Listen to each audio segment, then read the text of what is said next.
Assalamualaikum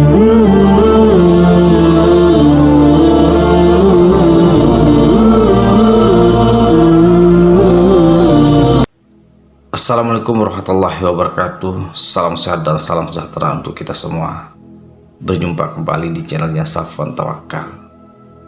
Teman-teman dan sahabat yang dirahmati Allah Subhanahu wa Ta'ala, pernahkah Anda merasakan ada rahasia besar yang tersembunyi di balik surat Al-Fatihah, yang mana itu selalu menjadi doa, ayat yang pertama setiap kita melakukan sholat ibadah, namun jarang kita gali kedalaman maknanya secara hakiki, secara makrifat, yang mana itu mampu dipercaya untuk membuka pintu cahaya, yaitu membaca surah Al-Fatihah dengan sebanyak 41 kali. Teman-teman sahabat Safwan Tawakal, jangan hanya sekedar menonton dengan mata, tetapi rasakan dengan hati. Karena setiap kata yang terucap bisa menjadi kunci yang mengetuk pintu rahmat Allah.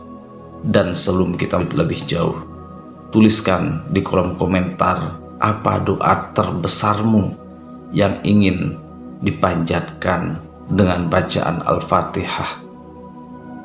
Siapa tahu doa itu menjadi jalan Anda bertemu dengan cahayanya. Yang pertama, pintu rahasia dalam Al-Fatihah. Ada sebuah rahasia yang jarang terungkap, rahasia yang hanya dibisikkan, yang tidak pernah diajarkan di bangku sekolah oleh para guru, ataupun di tempat yang ramai, di mimbar, tetapi di dalam ruang yang hening, di mana hanya hati yang berbicara.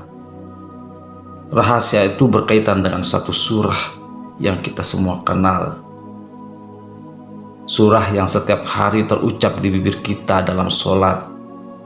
Tetapi ironisnya, jarang benar-benar kita pahami kedalamannya, hakikinya. Surah itu adalah Al-Fatihah.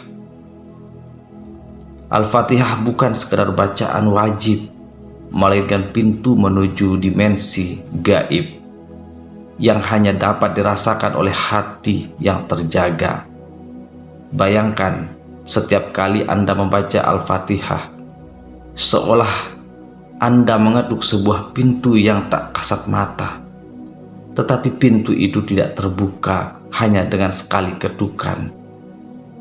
Ia memerlukan pengulangan, memerlukan kesabaran, memerlukan jumlah tertentu yang bukan sekedar angka, melainkan simbol dari perjalanan rohani. Dan di antara jumlah yang disebutkan para arif, ada satu bilangan yang menyimpan misteri, yaitu angka 41. Membaca Al-Fatihah dengan jumlah 41 kali bukanlah kebetulan, bukanlah pula sekedar tradisi, melainkan jalan yang dirancang agar jiwa kita memasuki ruang yang tidak bisa dijelaskan dengan logika semata. Jika Anda bertanya, mengapa harus 41 kali? Para guru tidak selalu memberikan jawaban langsung. Mereka lebih suka membawa muridnya merasakan daripada menjelaskan. Namun satu hal yang jelas, pada bacaan ke-41 terjadi pergeseran energi, ada getaran yang berubah, ada lapisan batin yang runtuh, dan ada cahaya yang mulai menyelinap ke ruang hati. Yang sebelumnya gelap, seolah-olah bacaan itu bukan lagi berasal dari bibir Anda, melainkan dari kedalaman ruh yang sejak lama rindu untuk kembali pada asalnya. Disinilah rahasianya membaca Al-Fatihah 41 kali, bagaikan menyusuri lorong panjang yang di ujungnya terdapat cahaya samar.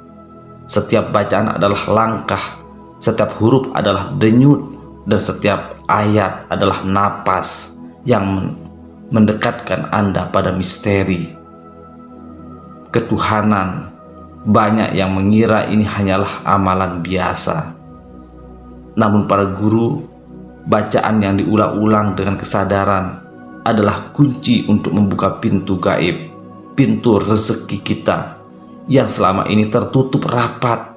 Dan siapapun yang pernah merasakan detik ketika pintu itu terbuka akan sulit menjelaskannya dengan kata-kata. Maka jangan pernah remehkan bacaan ini. Al-Fatihah bukan sekedar doa pembuka, melainkan kitab kecil yang merangkum seluruh rahasia besar. Dan ketika dibaca 41 kali dengan hati yang khusyuk, ia berubah menjadi mantra suci yang mengetuk langit. Pertanyaannya, apakah Anda siap membuka pintu itu, atau tetap berdiri di luar, berdiam, hanya mendengar gema bacaan Anda sendiri? Kedua, mengapa 41 kali pertanyaan besar selalu muncul? Mengapa harus 41 kali? Mengapa bukan 33 seperti tasbih atau 100 kali seperti zikir-zikir yang lain? Para guru tersenyum ketika ditanya, seakan mereka tahu jawabannya, namun tidak mudah mengatakannya. Mereka memahami bahwa angka bukan sekedar bilangan. Ia adalah simbol, sebuah bahasa rahasia yang berbicara kepada ruh, bukan kepada logika. Dan angka 41 adalah kode yang membuka sebuah pintu yang tidak dibuka oleh bilangan lainnya dalam tradisi batin. 41 dianggap sebagai perjalanan melampaui batas. 40 pertama adalah langkah-langkah penyucian, sebuah fase di mana jiwa membersihkan diri dari debu dunia. Tetapi angka 1 di ujung itu bukan tambahan semata, melainkan puncak sebuah loncatan dari dunia fana menuju keabadian. Membaca Al-Fatihah 41 kali ibarat menempuh jalan panjang penuh rintangan, lalu akhirnya tiba pada satu titik terang yang menjadi tujuan dari seluruh perjalanan. Bayangkan seorang musafir yang berjalan melewati padang pasir, luasnya 40. Langkah pertama membuatnya lelah, harus hampir menyerah. Tetapi pada langkah ke-41, ia menemukan mata air yang selama ini dicarinya. Demikian pula ruh manusia. Bacaan ke-41 adalah titik pertemuan antara usaha manusia dan anugerah ilahi. Pada titik itu seolah Allah sendiri yang berkata, "Sekarang aku buka untukmu jalan yang engkau cari." Artinya teman-teman sahabat Safwan Tawakal, di perjalanan yang menuju dari angka 1 sampai ke 40, di sana kita sudah hampir menyerah. Di sana sudah kita tidak memiliki kemampuan. Namun masuklah di angka 41, di titik di mana kita dapat menemukan itu sebuah air atau menemukan rezeki kita. Jadi teman-teman itu janganlah menyerah ataupun putus asa dalam memperjuangkan rezekinya, mendapatkan apa yang diinginkannya. Angka 41 adalah angka yang luar biasa. Angka ini sebagai lambang pernyataan bumi dan langit. 4 adalah arah, simbol keteraturan dunia timur, barat, utara, selatan. Sedangkan 1 adalah pusat, simbol Allah yang artinya Esa. Ketika angka 4 dan 1 disatukan, terbentuklah sebuah keseimbangan kosmik. Bumi bertemu dengan langit, jasad bertemu dengan ruh, sementara bertemu dengan yang abadi. Maka membaca Al-Fatihah 41 kali bukanlah sekedar pengulangan, tetapi sebuah tarian rohani yang mempertemukan yang terpisah. Namun rahasia angka ini tidak bisa dipahami hanya dengan teori. Ia harus dirasakan, dijalani, dan dialami. Karena itu tidak pernah menjelaskan panjang lebar, melainkan menyuruh mencoba. Sebab ketika lidah telah letih, hati mulai bergetar. Dan ketika bacaan ke-41 tiba, akan ada sesuatu yang sulit dijelaskan dengan kata-kata, tetapi nyata dirasakan, seolah ada tabir tipis yang terbuka, memperlihatkan cahaya yang sebelumnya tersembunyi. Yang ketiga, getaran. Huruf dan cahaya yang tersembunyi setiap huruf dalam Al-Fatihah bukanlah sekedar susunan kata. Ia adalah getaran yang lahir dari langit, turun melalui lisan Nabi, lalu mengalir hingga ke hati para pencari kebenaran. Setiap huruf adalah cahaya yang bersembunyi di balik bunyi, dan setiap kali ia dilafalkan, sebuah percikan cahaya itu masuk ke dalam jiwa. Tetapi cahaya itu terlalu halus untuk dirasakan. Sekali saja ia membutuhkan pengulangan hingga menjadi aliran yang mampu menembus dinding gelap batin manusia. Ketika Al-Fatihah dibaca sekali, seolah sebuah obor kecil dinyalakan di dalam gua, terang tetapi masih samar. Namun ketika ia diulang puluhan kali, obor itu berubah menjadi api yang mengusir bayangan. Dan pada bacaan ke-41, cahaya itu tak lagi sekedar menyinari, melainkan melingkupi, meresap ke dalam setiap urat, dan bahkan membuat ruh ikut bergetar. Dalam irama yang sama dengan ayat-ayat Allah, inilah titik di mana bacaan bukan lagi sekedar suara, melainkan energi yang hidup. Al-Fatihah memiliki rahasia yang dalam. Bismillahirrahmanirrahim adalah pintu turunnya rahmat. Alhamdulillahirabbil alamin adalah pengakuan atas kesempurnaan, adalah sumpah kesetiaan, dan seterusnya. Hingga yang menjadi pemisah antara hidayah dan kesesatan. Ketika bacaan ini diulang-ulang hingga 41 kali, hati mulai menyingkap makna di balik huruf, bukan sekadar arti kata seperti seorang yang mendengar alunan musik yang sama berulang-ulang. Lama-kelamaan tubuhnya ikut larut dalam irama itu. Demikian pula dengan bacaan Al-Fatihah. Jika dibaca berkali-kali, tubuh jasmani dan rohani ikut bersonansi dalam frekuensi yang sama. Pada akhirnya bukan lagi Anda yang membaca ayat itu, melainkan ayat itu yang membacakan dirinya sendiri melalui Anda. Inilah yang dimaksud. Al-Fatihah adalah cermin, dan ketika Anda menatapnya cukup lama, Anda akan melihat bukan diri Anda, melainkan cahaya Allah. Rahasia ini hanya dapat dirasakan oleh mereka yang sabar, mengulanginya dengan hati yang penuh kehadiran. Sebab lidah bisa berbohong, tetapi hati tidak jika hadir. Tetapi huruf adalah cahaya, setiap ayat adalah langkah, dan setiap pengulangan adalah tangga menuju keabadian.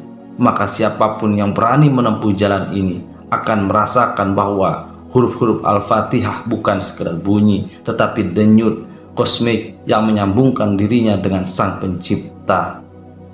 Keempat, rahasia menyembuhkan yang tersembunyi. Di kalangan orang para guru, Al-Fatihah disebut sebagai asyik as-sifa, yaitu penyembuh. Tetapi penyembuhannya bukan hanya untuk luka jasmani yang terlihat oleh mata, melainkan juga luka batin yang sering kita sembunyikan dari dunia. Bacaan Al-Fatihah terlebih jika diulang hingga 41 kali, bagaikan tetesan embun yang perlahan menyejukkan hati yang terbakar oleh kegelisahan, amarah, atau trauma yang lama mengendap. Ia masuk begitu halus, tidak terasa pada awalnya, namun tiba-tiba hati menjadi ringan, dada terasa lapang, dan pikiran yang semula kusut mulai menemukan jalan terang. Banyak kisah beredar di kalangan ahli tarekat, marifat, hakikat tentang orang-orang yang mengalami keajaiban dari bacaan ini. Ada yang sembuh dari penyakit yang tidak tersentuh obat, ada pula yang pulih dari keputusasaan yang hampir merenggut hidupnya. Tetapi para guru menekankan mukjizat sejati bukanlah hilangnya sakit pada tubuh, melainkan kembalinya jiwa kepada keseimbangan. Sebab jika jiwa telah sembuh, maka tubuh pun mengikuti, dan rezeki serta jalan hidup pun kembali terbuka.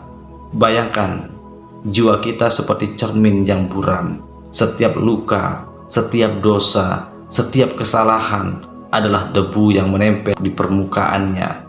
Bacaan Al-Fatihah 41 kali adalah air jernih yang terus dituangkan ke atas cermin. Itu pada awalnya debu tidak langsung hilang, tetapi setelah tetesan ke-10, ke-20, ke-30, cermin mulai bersih hingga pada tetesan ke-41.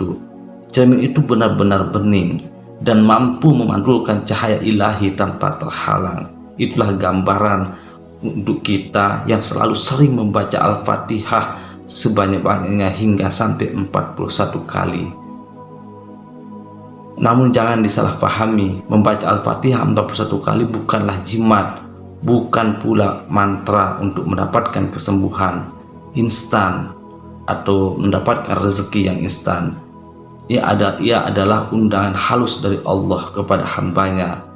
Datanglah, bacalah, ulangilah, dan biarkan aku yang menyembuhkanmu. Nah, disinilah letak misterinya, karena penyembuhan itu bukan berasal dari bacaan semata, melainkan dari pertemuan antara bacaan dan rahmat Allah yang turun melalui bacaan itu. Maka siapapun yang mengamalkan bacaan ini dengan penuh keyakinan akan merasakan bahwa setiap huruf Al-Fatihah adalah obat, setiap ayat adalah penawar, dan setiap pengulangan adalah dosis rahmat yang diteteskan Allah ke dalam jiwa. Dan pada akhirnya ia akan memahami bahwa penyembuh sejati hanyalah Dia yang menciptakan luka sekaligus menyediakan obatnya, yang menurunkan ujian sekaligus menurunkan cahaya untuk menguatkan hamba yang mau kembali kepadanya. Kelima, mengetuk pintu gaib. Setiap kali Al-Fatihah dilantunkan, sejatinya kita sedang mengetuk sebuah pintu-pintu. Itu tidak terbuat dari kayu, tidak pula dari besi, melainkan dari cahaya yang tak kasat mata. Hanya ruh yang peka dapat merasakannya. Bacaan pertama adalah ketukan ringan, hampir tak terdengar. Bacaan kedua, ketukan itu mulai bergaung, dan semakin sering diulang, pintu itu perlahan bergetar. Ke-41, pintu itu seolah terbuka sedikit, memperlihatkan cahaya yang selama ini tersembunyi dari pandangan manusia biasa. Tuliskan kata kunci Qabiltu yang artinya saya terima, lalu ikuti dengan doa harapan terbesar Anda. Misalnya, Qabiltu, saya terima. Ya Allah, lunasi hutang saya dan kayakan saya agar bisa bersedekah. Tulis Qabiltu sekarang juga. Niatkan untuk mengamalkan mulai hari ini. Jangan ditunda lagi, karena penundaan adalah temannya kegagalan. Simpan nama Anda, baca suratnya, dan bersiaplah menyambut banjir rezeki yang akan mengubah takdir Anda dan keluarga Anda selama menjadi hamba yang kaya, mulia, dan dermawan. Amin ya Rabbal Alamin. Terima kasih telah menyimak dan mendengar ilmu kajian dari Safwan Tawakal ini. Semoga bermanfaat. Wassalamualaikum warahmatullahi wabarakatuh.